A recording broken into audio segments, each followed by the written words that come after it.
104.5 The Team, your home for New York Yankees baseball. I have found something to be obnoxious pinstripe pants about. Gary Sanchez, Buster Olney, will he be the American League Rookie of the Year? Wow, I thought you were going to ask me if he was a Hall of Famer, the way that you lined that up. I don't think he's going to be the Rookie of the Year. I think the Rookie of the Year is Michael Fulmer, the Detroit Tigers, among the American League leaders in ERA, and he made his debut this year on April 29th, and the Tigers have had a ton of success in his game, so I think in the end that probably will not be the case, but wow. And you know how great he's been, because when the call of the second home run was made by John Sterling from Sanchez on Wednesday, he completely ran out of things to say, which he acknowledged. Like, he had said so many superlatives, he had kind of maxed out. That's how good this guy's been. He's doing things that we've never seen before. And, if you're the Yankees, and I've read stories where people are saying, well, is he the next Kevin Moss? I mean, please. Last week I had an evaluator say that on defense he could be Ivan Rodriguez, and on offense he might be Manny Ramirez. And if you're the Yankees and you're thinking next year, who's in this rotation? What other issues might we have? The one thing you know is you got a potential superstar behind the plate hitting in the middle of the order. So, all right, so here's my fear, because you know how crazy I am, and I'm a pretty good representative of crazy Yankee fans. Is there anything he can do next year, Buster, that won't be a letdown?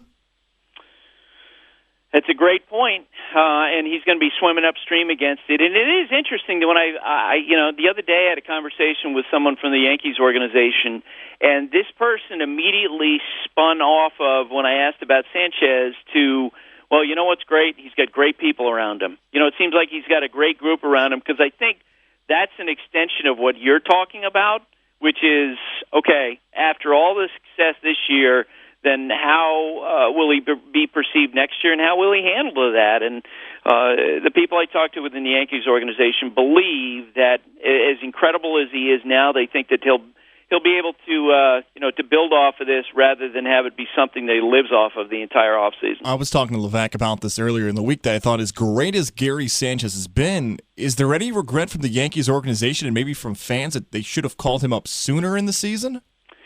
That's an interesting question, and by the time he was called up, I think that within the organization the belief was, you know what, he's done all that he can.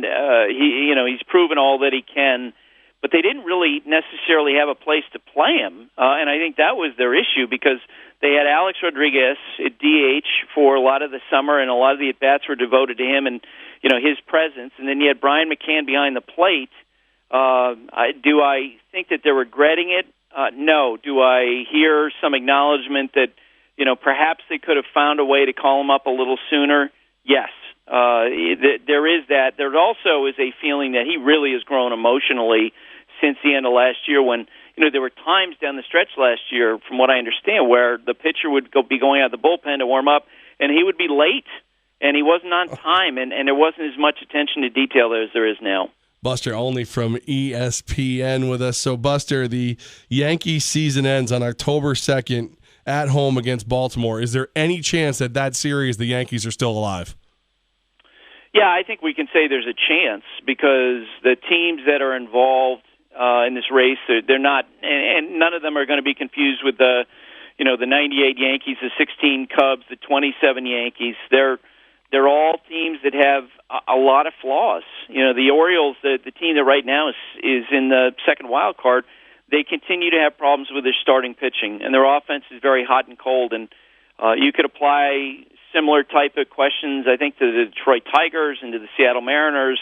The Yankees, they all have things to overcome.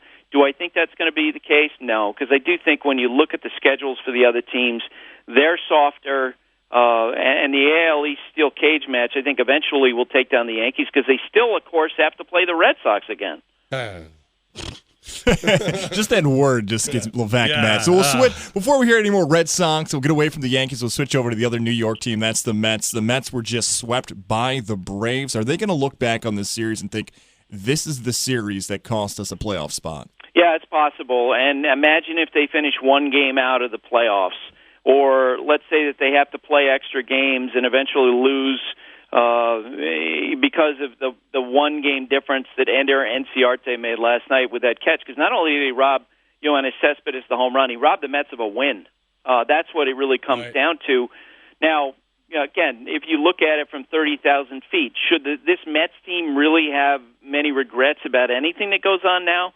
Not really, because, man for man, with all the injuries that they've sustained, they're not really that much better than the Braves are at this point in the season. But it did feel like a few days ago, after the Giants and the Cardinals split the 4 games in their series, like the Mets had an advantage, and that has now officially squandered. So with such a soft schedule there, with matchups against the Phillies and the Braves, and them having the lead at one point here in September over the Giants and Cardinals, it wouldn't be fair to call that a choke if the Mets do not get to the playoffs. No, not like that year when they blew, the 7-game lead in 8 days or whatever. That not even close. And we've been talking over the last recent weeks about how it felt like in watching the Mets play, like there was no pressure on this team. There weren't really that many expectations because of the injuries. So, no, I don't think anybody should view it as a choke. I just think it probably should be viewed as a team that's pretty average playing average baseball. Buster Olney with us right here on 104.5 The Team, your home for New York sports. All right, Buster, our folk hero, Madison Bumgarner, on the field getting into it with Yasiel Puig. I saw that, and I instantly thought of you. What did you think of it? Well, I wondered if it was one of those moments where, after it was over, some of his teammates cornered him and said, "Hey, Madison, you know what? You went way over the line on this one." It was the only time I've ever seen a baseball fight where when the thing broke out, when Bumgarner was looking over his left shoulder at Yasiel Puig saying, "Don't look at me," that you saw, a team's bench and bullpen completely empty, and none of them were running to grab a Dodger player. Anybody on the other side, they were all running to grab Madison because they know how much he can't stand him and they know how intense he can get. And again, a lot of times you see baseball fights where a player standing there and a teammate grabs him and he's kind of like, hold me back. Well, in this case, like Bumgarner was legitimately trying to bowl over teammates to try to get to Puig. And if you're one of the other Giants, when it's settled down and you're having a beer with Bumgarner later, you might say to him, "Hey, Madison, we love you, man, but that's kind of ridiculous. Why didn't you just walk off the field, make sure you stay healthy, make sure that you're available to us moving forward instead of picking out this silly fight with Puig?" Buster, the other thing that is kind of weird, and we haven't had a chance to talk to you since it happened, San Diego Padres GM Preller, he is suspended for 30 games for hiding medical issues with his players. I've never heard anything like this before.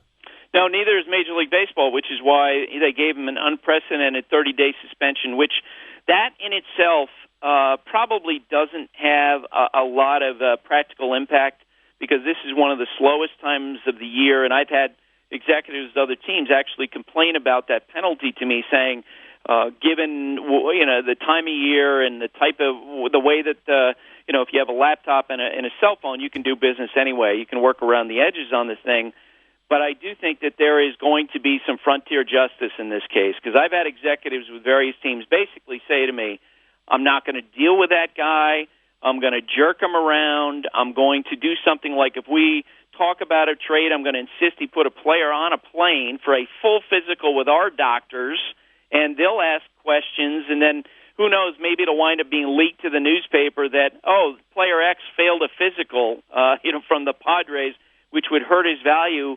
I think that unless AJ really works to try to patch over some of the bad feelings that exist in the game now about him, he's going to have a really difficult time doing his job. Buster, the story that's been dominating sports talk for weeks now is the Colin Kaepernick situation and spread over to other sports, whether it's someone kneeling, somebody sitting during the anthem.